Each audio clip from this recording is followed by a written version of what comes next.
Hello my friends, this is a follow-up to the workflow video where I promised to answer your questions and maybe start a series of Q&A videos.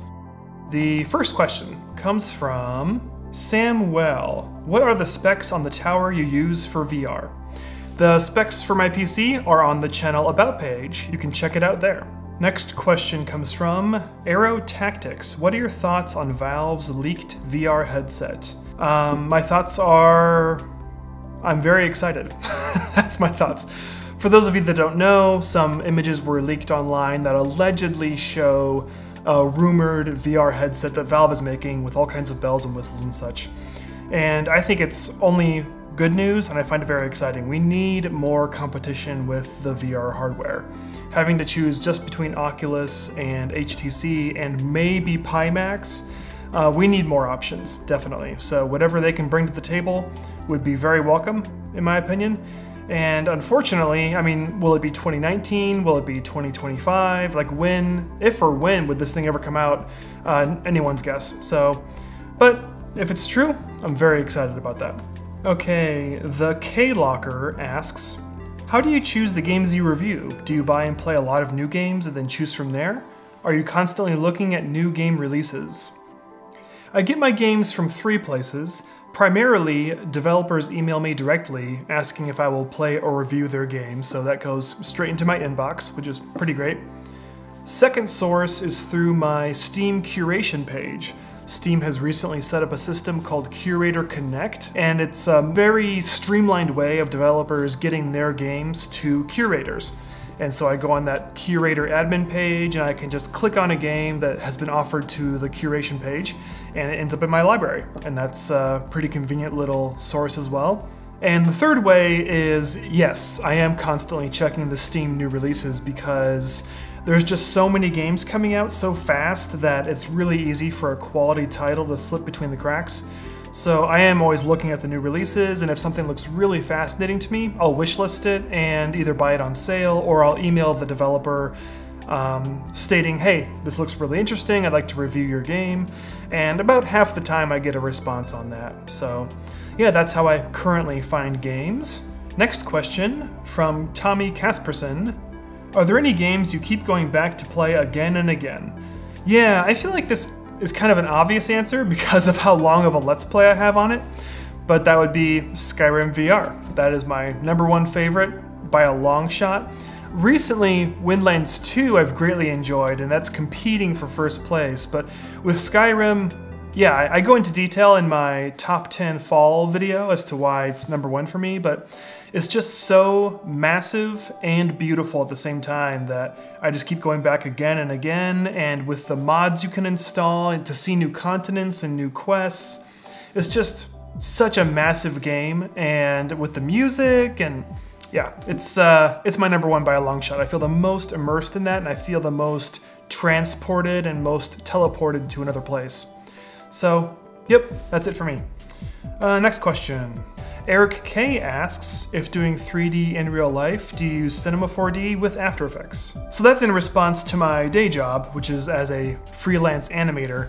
And the answer is yes. I'll use Cinema 4D, but I will use that just for the modeling, and then I'll do the animation and rendering inside After Effects using the Element 3D plugin. Mostly because Element is so much faster inside After Effects than Cinema 4D is. Even though Cinema 4D is much more powerful, things get slow really fast. But using Element inside After Effects, it's so snappy and it renders so quick that just so much more pleasure to work with animation-wise. It does have its limits. It doesn't have the horsepower that Cinema 4D does, so you're really limited in the 3D you can do.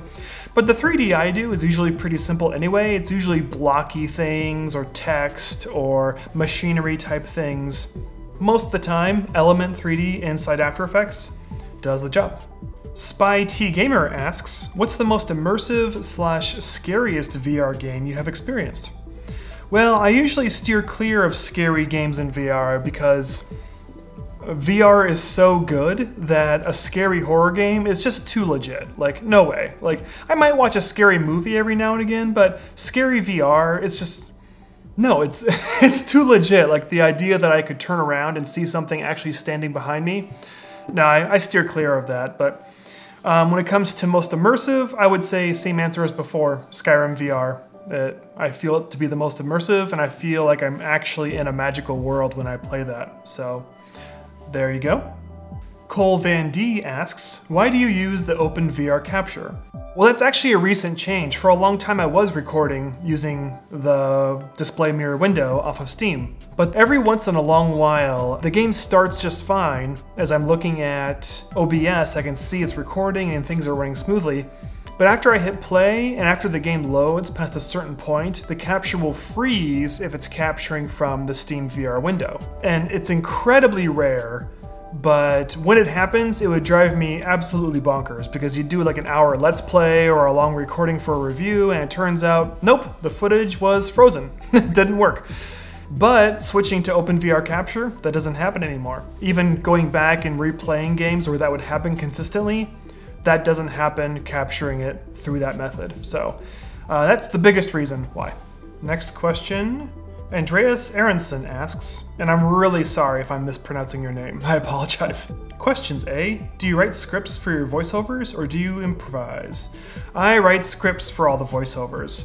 I feel like that way I can get all of my thoughts collected and have as much information in one sitting as I can, versus if I improvise, I know I'll forget some important detail. Also, if I improvised, I think I would have a lot more ums, ahs, and things like that, talking sort of like how I'm talking now. How to prevent stuff like this, have it be crisp and clean and a lot more eloquent than I normally am, improvised or live. So there you go. Next one. ToastBrot97 asks, why don't you just record your audio with a clip mic on an external device like your phone? It would spare you quite a lot of spaghetti on your HMD. They are referring to the extra microphone I have attached to my Vive, and it creates a lot of spaghetti on it, but it records good audio. That would work. An external recorder would be a solution, but then that would be an extra step in the post-production. The way it is now, everything syncs up with one recording in OBS. I have one movie file and all the tracks are inside and it's all together and synced up. But if I use an external recorder, I would have to import that extra audio file and sync it up so the lip sync matches, which is certainly possible, but that's an extra step in the post-production process, and I'd rather not have extra steps when importing footage. Short answer, I'm lazy, that's why. Okay, next question. Let's see, Solar has a ton of questions. I will answer a few of them. What got you into YouTube? Getting into YouTube felt like a natural extension of what I was doing already. What I mean by that is, my dad and I, we each have Vive systems, and we would often host VR parties so other people could experience it for themselves, and we just really enjoyed sharing it. It gave us a lot of joy. And so to do that on YouTube, it felt like a natural extension of that, sharing the experience and telling people about exciting games. The other half of it is that video production is my real world work that pays the bills. YouTube does not pay the bills. The video production I do for my clients pays the bills. And so the joy of sharing it combined with video production seemed to be a perfect fit, and I just kind of felt like, yeah, this is how we should go for it. It just felt like a natural extension of what was happening already. I hope that makes sense. Is there anybody that inspired you? I guess one big inspiration would be the channel Metal Jesus, or is it Metal Jesus Rocks? I'll have the link down below, but he's a retro video game YouTuber, and I remember watching him way back when he was kind of a smaller channel, and seeing him grow and develop was kind of inspiring. But I also like his style a lot because he's just I feel like he's very little hype. He's just kind of frank, and I mean, he does have a natural energy about himself, which has a little bit of hype to it, but he's just really frank and honest and sincere. And I really liked that, instead of trying to be loud and yelling and, you know, instead of hamming it up and not being insincere, to be genuine. His genuine nature in the channel really inspired me as well, so I'm trying to do that also, to not be fake, to be true to myself and just talk how I do and do things how I do them. So his genuineness I find inspiring. Next question, what do you recommend to start YouTube? I say just go for it. The best teacher is failure. I have failed more than anyone I know, and the more I fail, the better I get. So just start it and learn as you go, because the more you fail, the better you get. Nacho Cat 13 asks, it's kind of a 2-in-1. What do you think the future of VR will be? Do you think that it will cost less and be more affordable, or will it become more immersive?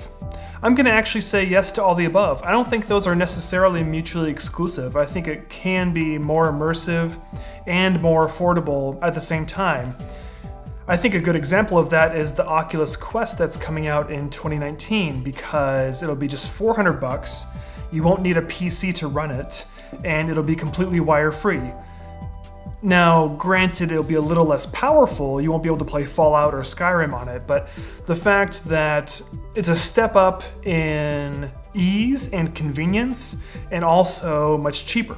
So that's just an example with hardware that I'm aware of it's coming out. The Valve HMD that's rumored to happen, that could be cost effective as well, and it could have many advanced features. I would suspect the Valve headset would be priced in a competitive way. That's my gut feeling anyway, is that they would try to break into the market and have it be economical and easy to pick up, but it would have advanced features as well, because it would have the Knuckles controllers, theoretically, and all kinds of other bells and whistles that the device is rumored to have. So yeah, I feel like we can have both. Now the Vive Pro is an example of something where there was a bump up in features, but much more expensive. But I do feel like for VR to thrive and survive, it has to be more economical for people, it has to have new cutting edge features, so they have to achieve both at the same time, I think. And like I said, the Oculus Quest is a good example of more features, more immersion, and more cost effective. So yeah, I hope that answers your question, and that does it for our first Q&A video. Thank you so much for joining me. See ya, bye.